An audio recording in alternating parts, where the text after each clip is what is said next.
本港近年開咗各種唔同類型嘅無人食肆同便利店，並受到歡迎。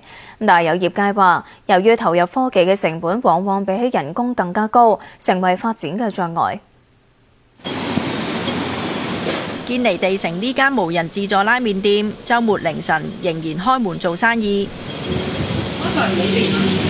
我有尿袋。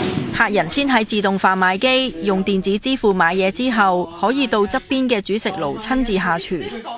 有食客覺得幾得意，但想加餸嘅時候就遇到阻滯。未有啊，佢到咗先有到啊。唔係啦，呢個大都仲開到啦。佢係跌咗落嚟，但係我哋開唔到嗰個蠢房嗰個位。真係有人睇住會好啲嘅，因為冇人睇住，好多突發嘢都處理唔到。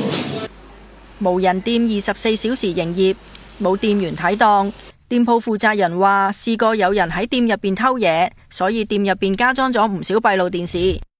我哋呢間鋪起碼有六個，有 CCTV 就會比較有阻嚇性。咁譬如都好老實咁講，有見過有客人想偷啲芝士嘅，係啦。咁但係咧，佢抬頭望一望咧，佢擺翻低嘅，真係會。有創科公司負責人話：近年收到唔同嘅公司嘅查詢，希望開設無人店，認為科技上已相當成熟，但由於成本太高，最終冇一間成功開鋪。咁如果另外都無人店去慳到啲人力成本，其實最大誘因就係做到呢樣嘢。咁但係如果當呢個前期投入同埋維護嘅成本係超過呢個人力嘅成本嘅時候咧，咁其實就好多店鋪或者商戶咧都未必願意去做呢個upgrade 啦。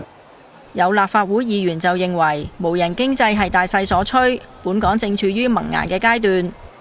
客戶買嘢係咪能夠即係收到錢先啦？會唔會容易失竊啦？個技術能力我真係監控到啦，同埋嗰個客戶嗰個體驗係唔係能夠可以滿足到？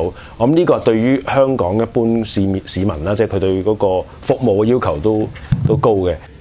佢又認為政府有必要及早應對人